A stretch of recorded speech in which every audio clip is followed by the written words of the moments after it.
Peter Navarro is getting desperate again. Behind in the polls, Navarro has imported Ed Asner and Washington's special interests to attack Brian Bilbray. These outsiders are telling us to ignore Peter Navarro's political opportunism, his ethical violations, and his personal attacks. They want Peter Navarro in Congress to represent their interests. But if Navarro represents their interests, who represents us? The choice is clear. Brian Bilbray, always on our side.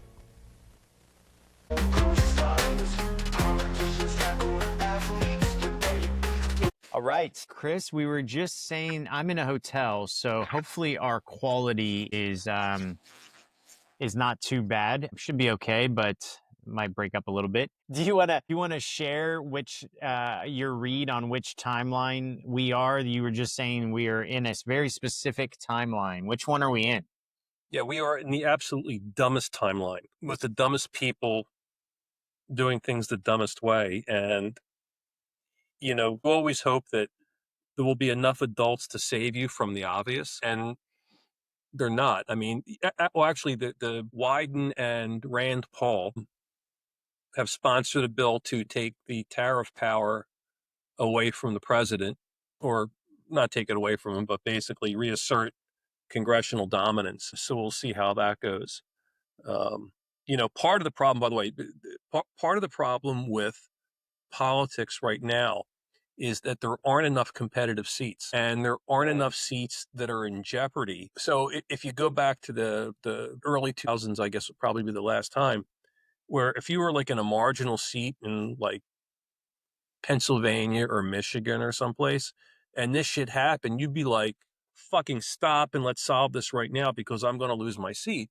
But there just aren't enough competitive seats anymore. So you can kind of ride it out.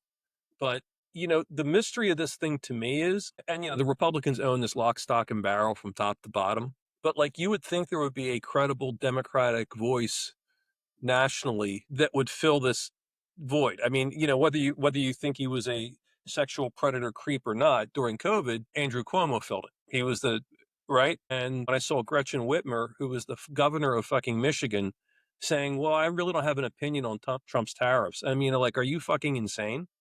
And the DCCC, posted out for this Pittsburgh area congressman about how, like, tariffs aren't necessarily a bad idea. And again, I get an individual House member doing that, but the Democratic Congressional Committee doing it, you want to, like, if you're a Democrat consultant, if you're a Democrat voter, you probably want to turn it into like a Liam Neeson movie where you're just taking somebody's fucking head and fucking banging it, So it's kind of interesting. I mean, but once again, I mean, one of my ongoing themes is you're seeing just the parties de-align and realign. Like if you had said to me, 2 years ago, yeah, Republicans were going to do policies that tank the stock market, and liberals were going to be burning EVs, I'd be like, Yeah, I mean, it's an interesting thing that you're bringing up. I think kind of at a high level, I always go back to blaming just the people. And I think somebody said to me recently, you're a victim blamer. And I said, in a democracy, the people are never the victims. They're the origination of all the problems because they are the ones that are making the choices. So if you want to change things, you have to change your neighbor's mind. I think we might have even said this about, the funny bit of George Carlin, which was like everybody talks about the amalgamous, the politicians as if they slipped from some portal through like an ether, it magically appeared in the US. No, these are Americans. This is what we create. These are who we are. These are the people that we are. Every time somebody ever said Trump is not who we are, I said, you're a fucking idiot. He's exactly who we are. This is why he got elected. He is who we are. He is us. Twice. Yeah. And like, to the point is like, I think the reason there isn't a credible voice on the left, I'm only just now thinking about this, so it could be just a stupid off the cuff comment, but in a sense, I feel like our society, our culture is in a is in a moment where we want to commit suicide. We want to destroy everything. I saw a post on Twitter. I want to say it was a foreign economist, but he said, I never thought the U.S. would intentionally destroy having the best lives in the world. And that's exactly what we've done. Do you know what I mean? Well, It goes back to what we said about the I storm wouldn't before say, the storm, is yeah, everybody thinks that they should be a billionaire. If they're not a billionaire, then the whole system needs to collapse because they have to get up and go to a shitty job tomorrow. yeah, and the current thinking is that we're going to change shitty white collar jobs with hard as fuck blue collar jobs that nobody wants, and it's like, I mean, if you've ever done, I mean, I did, it's been decades since I've done manual labor, unless you count like moving my office, but like if you had manual labor jobs growing up. I mean, one summer I rehab apartments for Section 8 housing and, busting out concrete with with a sledgehammer. And I mean, oh my God, that sucked. And like one summer doing that, you're like, yeah, I will study harder. But like this kind of like that there's a glamour. So I'll tell you a great story. So 1980, and I'm working for a congressman who later went on to become governor of Pennsylvania, Tom Ridge, really good guy, a genuine adult, Vietnam Purple Heart, Harvard grad, grew up from a working class family, but there was still some working steel mills in his district up in Erie. And so we went up to film there, and across the street from the steel mill, there was this very long, narrow, it looked like a diner or something. And you went in and it was a fucking bar. But the bar was probably like 40 seats. And there were all these guys there drinking. And so we thought it's guys finishing the graveyard shift, having a couple pops and going home. No, these were guys going in. Shit. And I remember thinking, how nuts do you have to be, or how reckless do you have to be to get like a couple drinks in you and then go inside a steel mill to work? Totally. And then we went in, and at lunch we're like, yeah, I need a drink or four. I mean, there was no fucking way I mean, honestly, there was no way you were going into that fucking hellscape sober. And I mean, honestly, they weren't hammered, but they were having a couple. And it's like, and I came out and I was like, fuck yeah, man, I get it. But like this kind of romance of the blue collar jobs, or, and I had aunts that worked essentially sweatshops.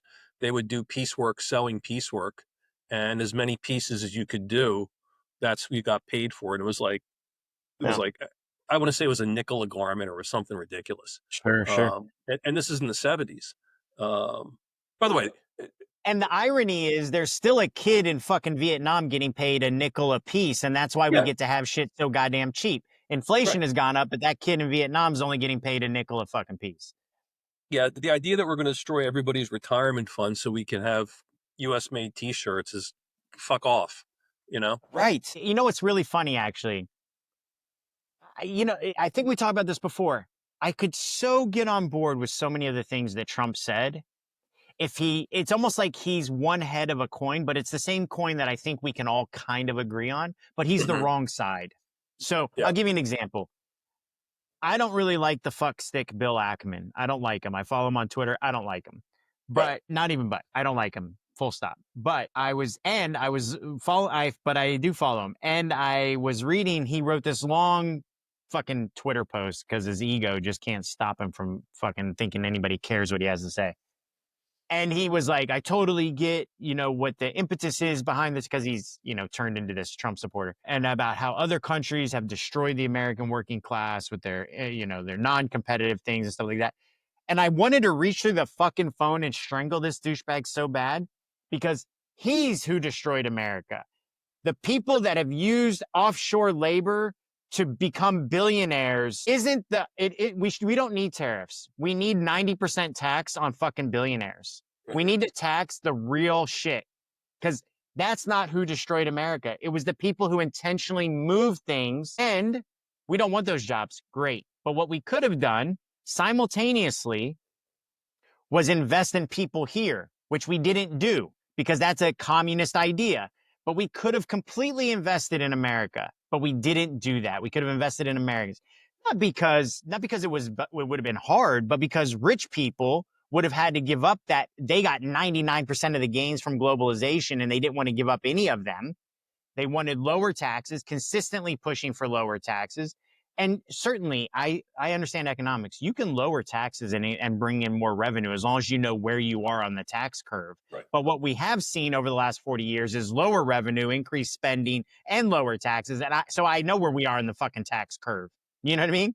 Yeah. So for these people, again, if there was a Trump, and I go back to AOC because she's certain Bernie's the fucking closest one. Mhm. If there was a Trump that could clearly identify what the real problem was, which is the misaligned economic incentives for our domestic population, then you could actually solve some things. This is no different than, sending people to El Salvador because they're brown and you think they might be a gang member, but doing nothing to the guy who employed them. You know what I mean?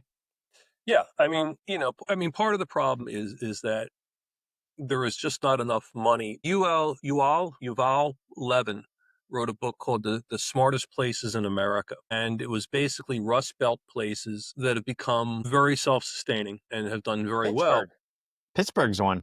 Yeah. And so Pittsburgh exists as a biomedical research center, not because That's of right. anything brilliant the people in Pittsburgh did, but because United States Senator John Hines and United States Senator Arlen Specter drove a ton of fucking research money and medical money into there. Exactly right. And, at the same time, there is more than enough money to do anything you would want. And like, I think it was John Henderson's observation that if you are poor or middle class, you don't mind people being rich. If you are rich, you mind somebody being richer. It's true. Yeah, especially out in LA, you see it all the time. People are going, "We need to tax the rich," and I'm like, didn't you have a fucking movie that grossed $1 billion? You know, Yeah. it's like I'm assuming you weren't making. I'm assuming the grip you weren't sharing the wealth with the fucking grips. Yeah. But but I think that there is a lack of will or the lack of idea. What's really fascinating, I think, about the Trump tariff thing, forget everything else, is that like when basically it is the old, socialist, not even communist, but socialist idea of a centrally planned economy. I mean, that's what it is. And like these guys couldn't figure out a fucking signal call. And like, I don't want them planning the economy, Mm-hmm. And so, and again, I think this stuff kind of clumps along and it needs to be figured out. And it's not like, let's destroy the highest standard of living in the history of the fucking world. Let's figure out what people need in those places that aren't doing well, like Pittsburgh, like different places. I mean, I won't say the tragedy, but I would say the built-in waste when you look at like the Inflation Reduction Act and the or even the Trump tax cuts previously. I mean, there's so much built-in stupidity and waste in there, but the money's there. I mean, literally, you were talking about trillions of dollars that you could move around, but there's no will for it. Yeah, I mean, listen, I agree. Central planning isn't a good thing, generally speaking. Some things do require central planning, like a military policy or something like that. However, I live in Texas. I'm going to give you a very real world example. I'm trying to get health insurance right now, and you cannot get a PPO in Texas unless you are over 65 or you get it through an employer.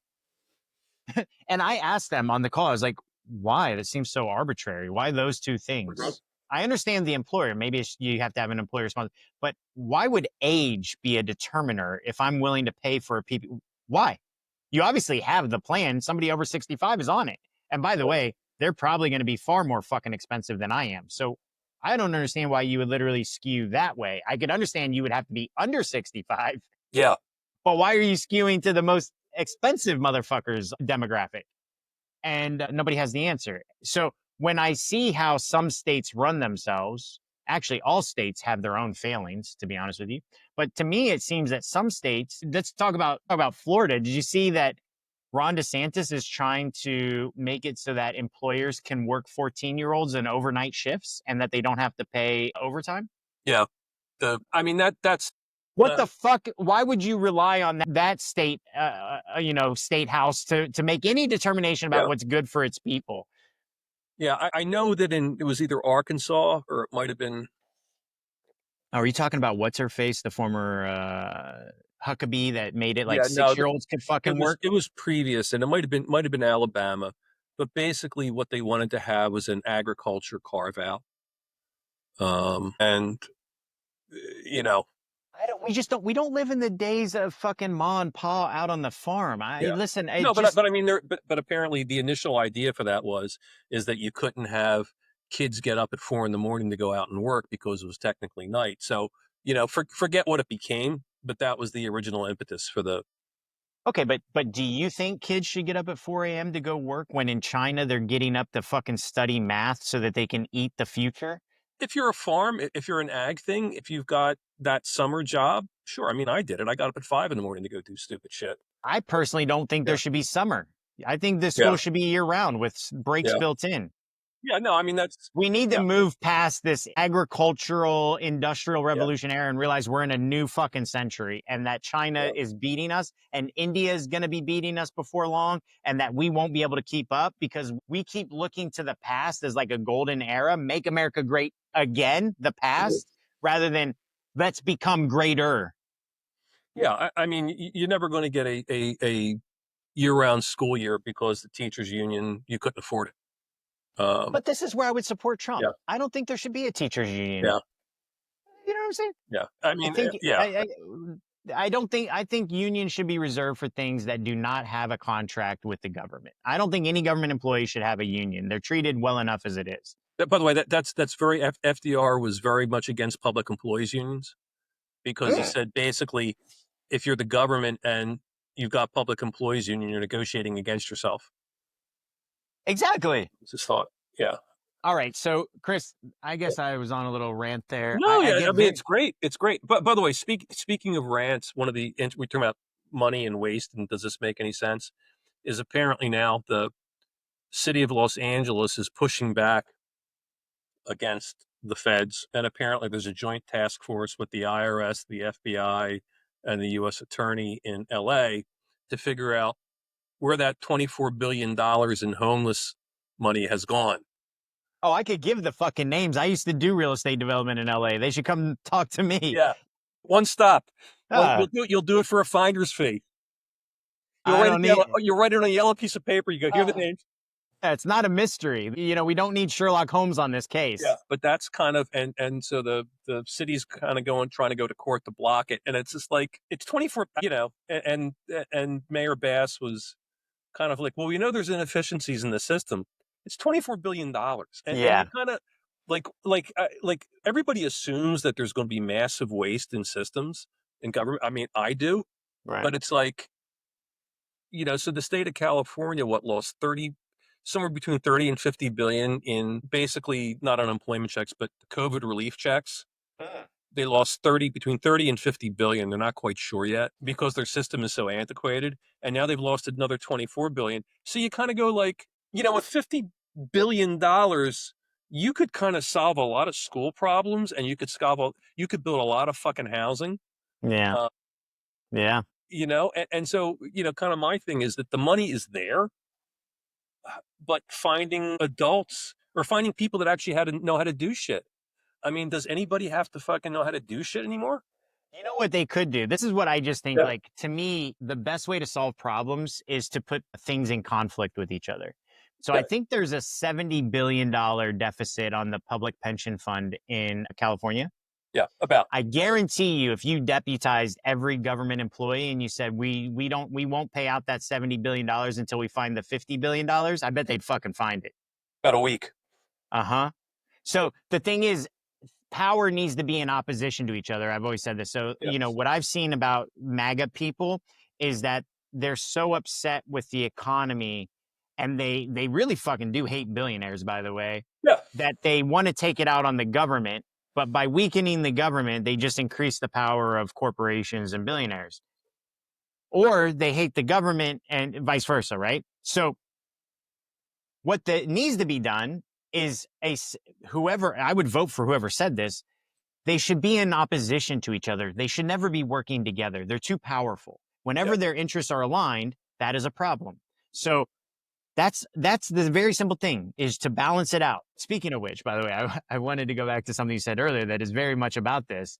Did you have on your bingo card that Ron Wyden and Paul would be on the same side of an issue during this Congress? Wyden doesn't surprise me. I mean, Wyden is, I've done races against him, but I've also done stuff with him. Mm-hmm. And he's a pretty smart, reasonable guy. He's kind of like, he kind of is, I mean, as a partisan, he needs to survive in a very left-wing environment and Democrats in Oregon. But he's a pretty shrewd guy, and I've always found him to be a fair guy too. Okay. And he worked with one of my clients, Gordon Smith, who was a senator in Oregon, and they worked really well together on bipartisan stuff. So I guess Paul surprises me a little bit. Wyden, being that guy, doesn't. But by the way, can we go back to the MAGA thing? Is that this nostalgia you see, and especially you see it online, but this like 60s, 70s nostalgia for like, and again, you're a little younger than I am, but like I grew up in, I kind of came of age in the late 60s, early 70s, and for a bunch of those years, I lived below the poverty line, and let me tell you, it sucked. And let me tell you, coffee sucked. Let me tell you, beer sucked. Yeah. Movies, frankly, I will say movies were better, and 100%. TV was probably the quality, but go to YouTube and watch 1970s TV, and like, it looks like ass. And, food, I mean, the idea of going to a restaurant, it's like going to a diner. If you went to a diner like once every couple months, it was a big fucking treat. But there wasn't like a restaurant you would go to, go to a local restaurant and, let's go get Thai food or something. It didn't fucking exist. I mean, 100%. like there was like diners and fine dining that you did like once a year for a birthday. Yeah. And that was it. So don't get me started on the fucking clothes and stuff. I mean, the only thing that the 70s had going for me is that I had great hair and abs. I mean, outside of that, I can tell you that they sucked. Not to mention fucking Vietnam. Listen, Not to mention Vietnam. all of this is so fucking misplaced. It really is. I think we've talked about this before. There's a great book called Wanting, all about a guy who studied mimetic desire. I'm trying to remember the philosopher, the French guy who kind of developed the idea of mimetic desire, who also was a teacher of Peter Thiel at Stanford and a huge like mentor to him. I feel like we talked about this before, but I see where we are. If you take a step back, we are certainly trapped in this right now. The idea, now listen, I think some things are certainly worse. I think they put thousands of chemicals in our food that weren't in our food in the 60s and 70s. I agree with RFK about many of those things. You know what I mean? Not on the vaccines, but I agree with them on the FDA. They approve shit so they can go work for that company later on. I think it's horrible. Also, there have been court rulings that have placed the onus on the government to prove that something isn't safe, versus in Europe, the onus is on the company to prove that it is safe. But overall, we live like fucking emperors. We live like we are kings and queens, and we couldn't be more unhappy. What does that say? And I don't think it's unique to Americans. I don't think there's something wrong with the Americans. I think it's humanity. I think it's human nature. I mean, a great 60s, 70s thing that like taking a shower and running out of hot water. Yeah. I mean, that was just like a 25-gallon hot water heater. Yeah. And I mean, we had, a 3-person household or 4-person and a 3-person household. Yeah. And it was like, motherfucker, if you were the 3rd person in the shower that morning because you had to go someplace, it was like you were getting that ice cold thing, Yeah. And now if I walked in and the water's tepid, I call the fucking plumber and I'm like, fix this. This is ridiculous. Now there's a certain category of person that's buying a multi-$1,000 ice plunge to recreate the same experience.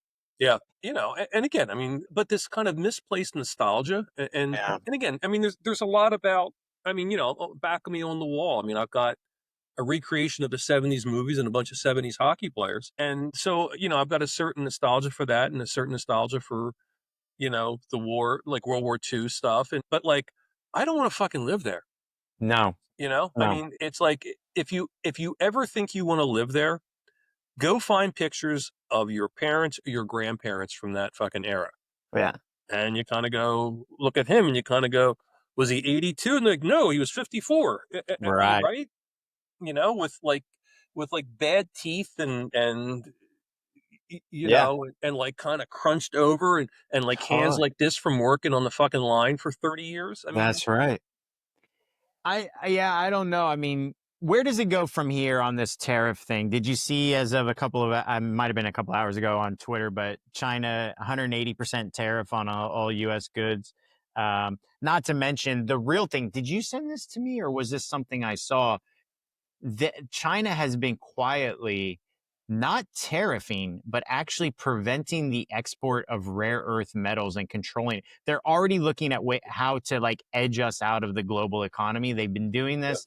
So, everybody says Trump's playing chess and everybody else playing checkers. Actually, I don't know, man. I'm very concerned because I am an American. I worry about the long term. I worry about the long term odds of America in the 21st century. To be honest with you.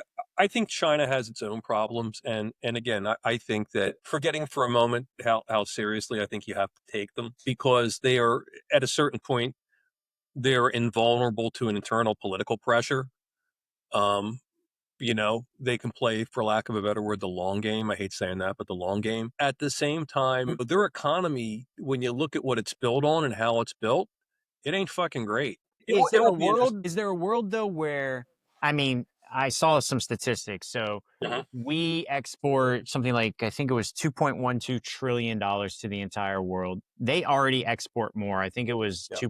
2.2 trillion to the world. Yeah. We make up like I don't know, something like 40% of their trading relationship or something. Anyway, they were just saying that they've already laid the groundwork to replace trade with us with everybody else. Yeah.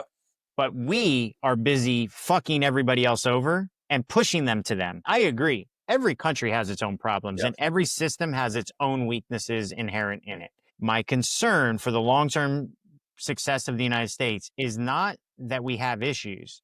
It's that in this current moment, we have people in charge that for whatever reason think that they can literally tell the entire world what to do and attack friend and foe alike, and that there aren't going to be, and even if somebody does call you and say, hey, let's make a deal, to think that that is an act of weakness rather than somebody actually being willing, yeah, I'll negotiate with you, but I'm also now starting to make deals over here that are going to cut you in the long term off. That's what I'm saying. I don't doubt for a minute that China's having more conversation. Canada and China are having more conversations. European Union are having more conversations. South America already, all of these places, I don't doubt for a minute. Yeah. And again, I mean, I have done my share, probably more than my share, of pissing all over the Biden people. But I think one of the smart things they did with trade was, when they would tariff China, then China, to weasel out of it, they would try to essentially move offshore stuff to Vietnam, and then the Biden people would tariff Vietnam. And so we did have tariffs going to some of these countries, but they were clearly the stick with the carrot. And I think that the damage you can potentially inflict, I mean, people forget how big the US economy is, how big China's economy is, India's economy, and then the rest of the world.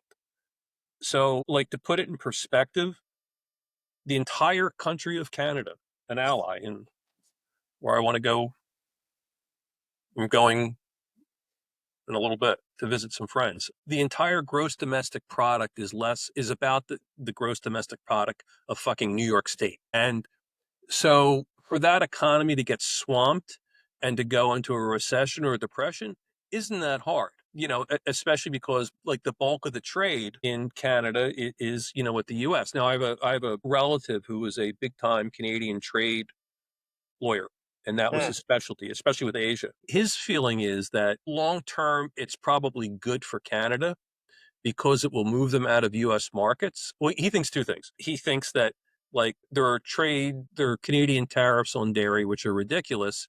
And he said that the Canadians are so obtuse about it is that they're sitting on a luxury product, because Canadian dairy, like it's like European dairy, it's fucking tremendous. Oh, interesting. And he said, so there was like a giant, U.S. upscale dairy thing for that. But he said it's going to push Canadian markets, Canadian manufacturers to go to non-U.S., which is going to diversify them. It's going to help.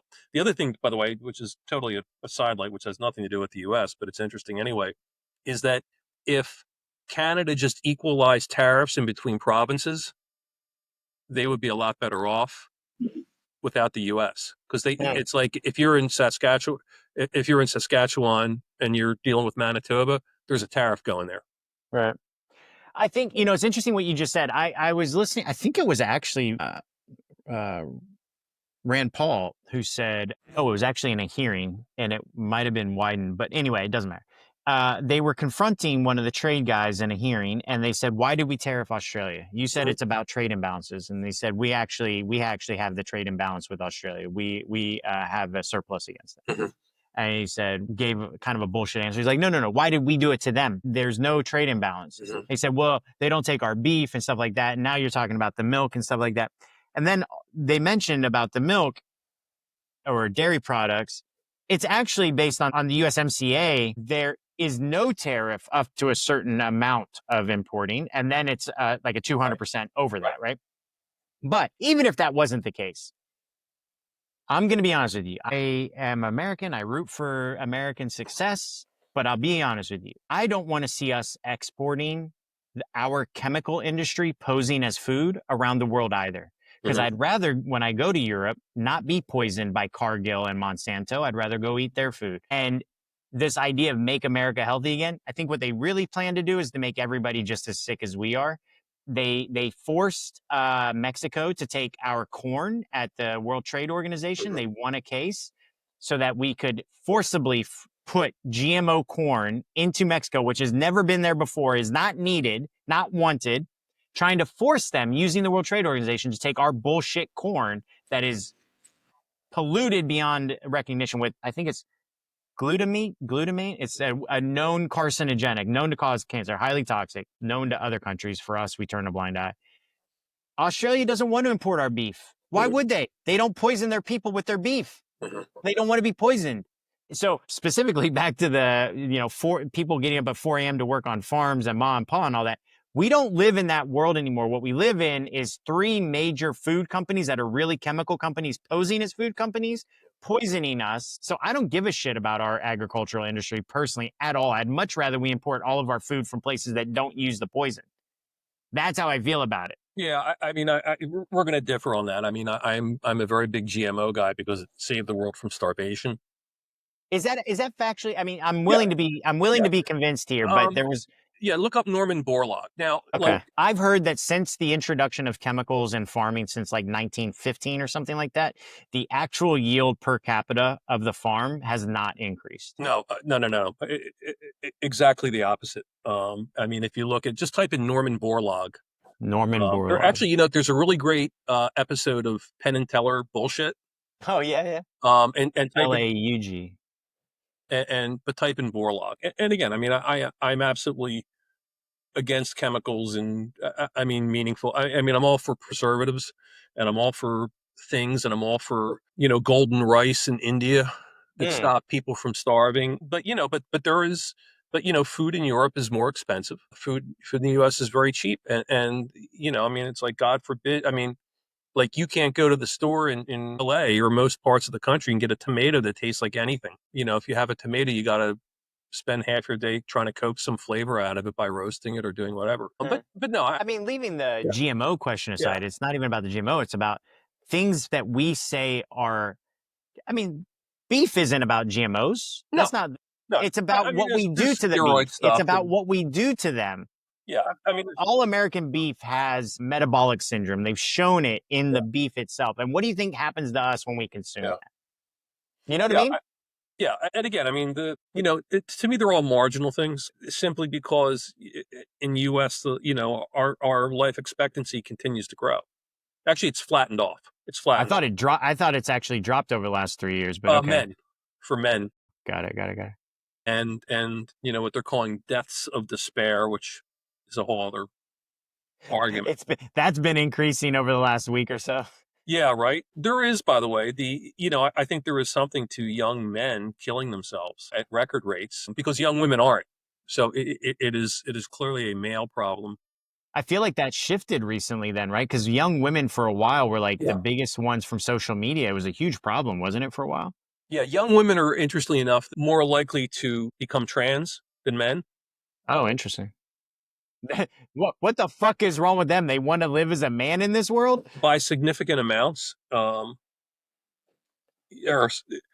but men are more suicide, and and there is an epidemic of loneliness and despair, and I kind of get all that. But trying to have there is this undercurrent theme in, like, especially online community of MAGA, that somehow we're going to get back to this manly, robust society, and that is the curative for this kind of ennui of, terrible word, but of male problems, is fucking insane.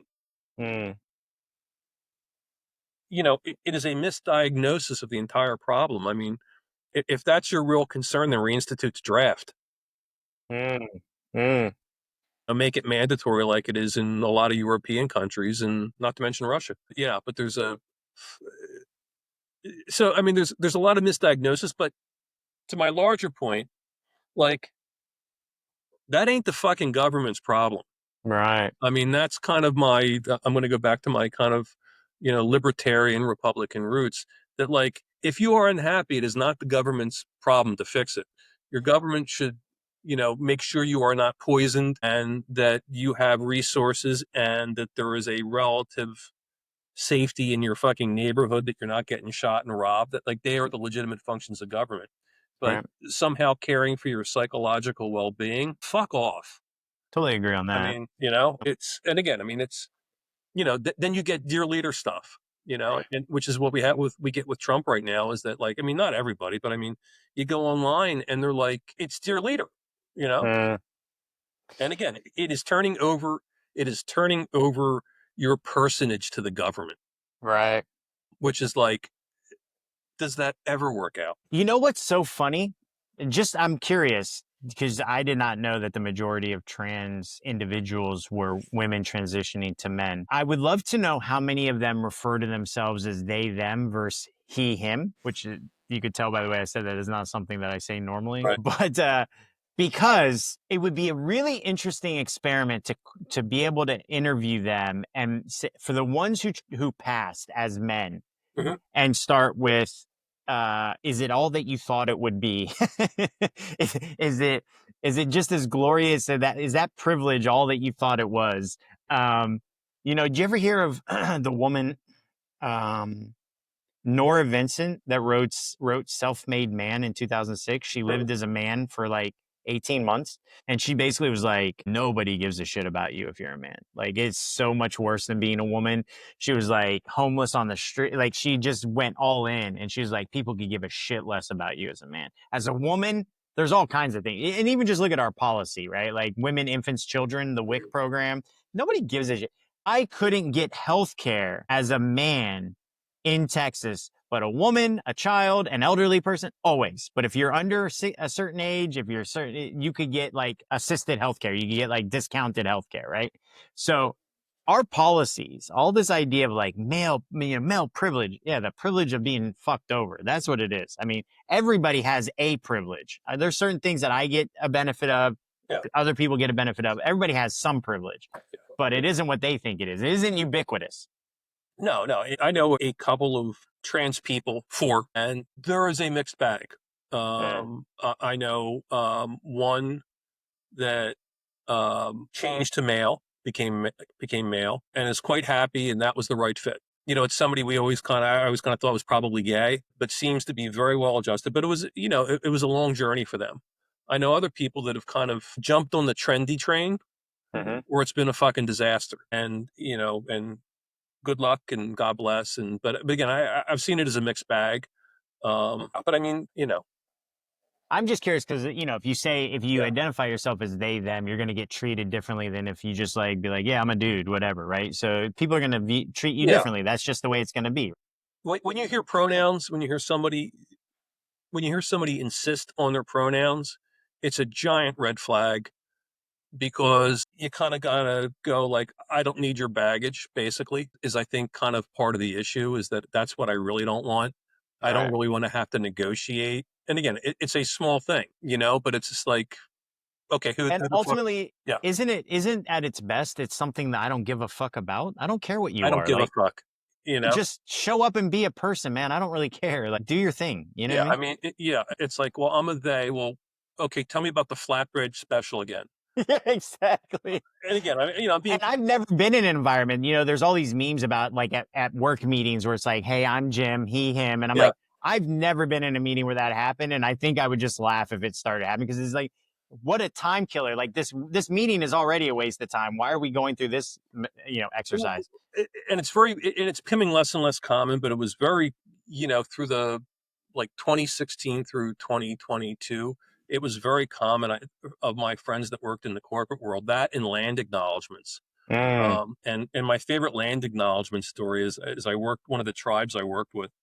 Um, I asked one of their people who I was working closely with, I said, by the way, what do you think about land acknowledgments? And he said, it's like someone kidnapped a family member and they sent you a finger.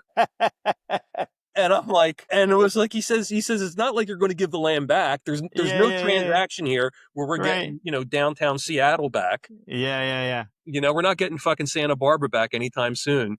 So Right. it's like, so it's this gratuitous Yeah. thing that he says, it's like, just a reminder, we took this from you and fuck you. He said, Yeah. which I thought was, Jesus. Did you see the real time with Bill Maher? I think he played something from like the Academy Awards or something that happened. It was like every acceptance speech was about like included like thank you to the home of the indigenous whatever. It was like exactly that. yeah. I didn't watch it, so I had no idea. No, But I did he too. was playing the episode the segment, and I was like, damn, like everybody just I don't know. I just maybe it's the people It I'm around. became the trendy thing. And again, I mean, there was a huge for me. There was a huge jump. And again, I'm doing hey boomer stuff, but there's a huge jump between I want to be identified as a man, right? A woman, great. I want to be that. Okay, but like, can we cut to the chase about while we're having this interaction? Yeah. Like I don't want to fucking negotiate with you. Like I want you to fix this, pay me, or do something else. Right. And again, I mean, everybody knows people in their lives that have been strange or have strange hobbies. And when I was growing up, it was people that were closeted gay, and you knew they were closeted gay, and you were kind of like, You knew because they became a Catholic priest. It was obvious. face right, yeah, um, yeah. But, I mean, shit, you knew that. I mean, you knew that too. I mean, For and sure.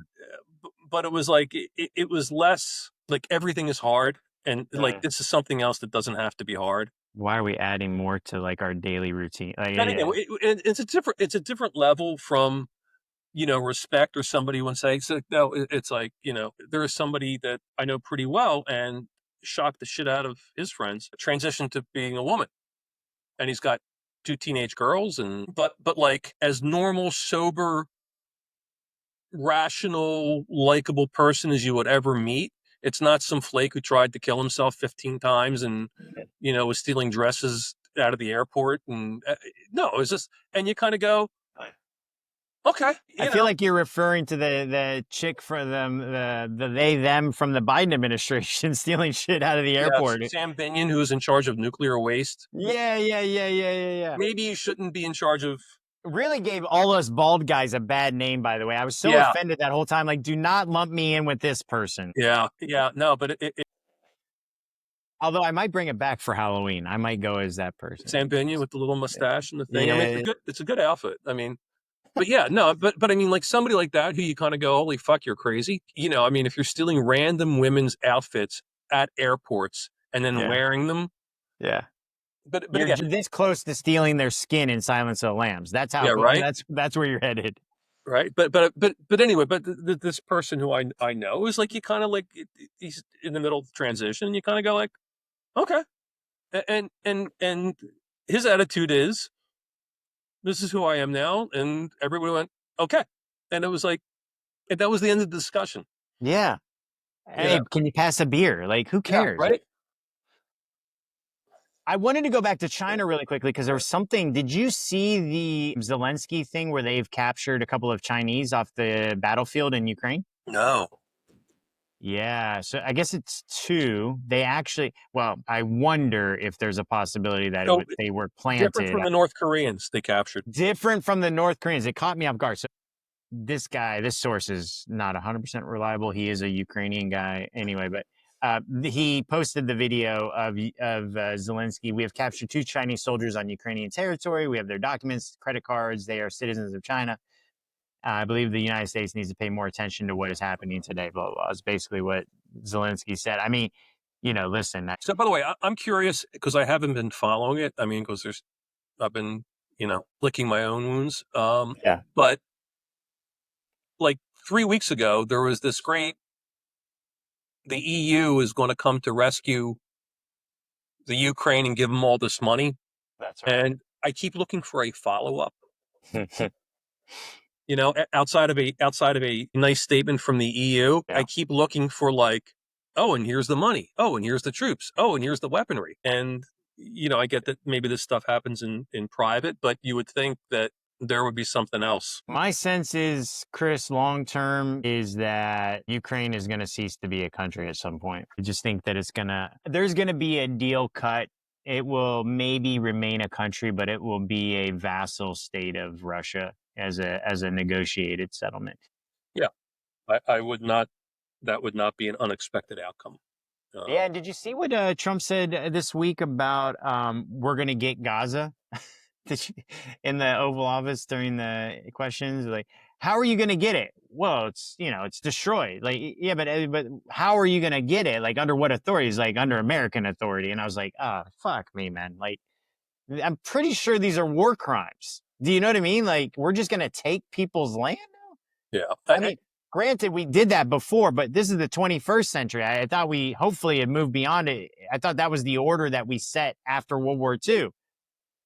Somebody said that when I was playing hockey yesterday, we had a discussion, and I don't know, somebody was going to visit relatives in the Middle East and in Iran, and he was talking about like Gaza and how like beautiful and perfect it is. It's like potentially the greatest beach resort and so he said, forget any of this. He said, like, if you wanted to really solve the problem, he said, have the Saudis outsource the problem to the fucking Saudis and say, you guys need to build this giant beach resort because they will be ruthless and they will solve, if they're looking like, here's, 30 miles of the best real estate in the fucking world.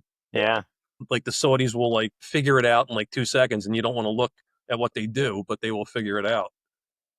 Listen, I don't know the accuracy behind these things, but I do follow. I think I told you a couple of former like CIA guys, and one of them was on a podcast, and they were talking about some things that have been happening behind the scenes, and that Israel right now sees this as their real opportunity. They haven't had a hand this strong in probably 40 years, and they probably won't have another one this strong with kind of a friendly U.S. government and stuff like that. So they, behind the scenes, apparently are pushing for military action against Iran, which has come out of the administration, and even breaking the peace treaty that was a mind-blowing agreement with Egypt and Sadat and Begin, and that they're kind of like on this tear. And there have been on regular news shows in Israel from the Nile to the Euphrates is their new statement. Almost like basically saying the land of Moses and the land of Abraham or something like that. And they see it as a greater Israeli country. Never going to fucking happen, by the way, potentially. I don't see it happening, but no, especially when you look at the sheer geographic area.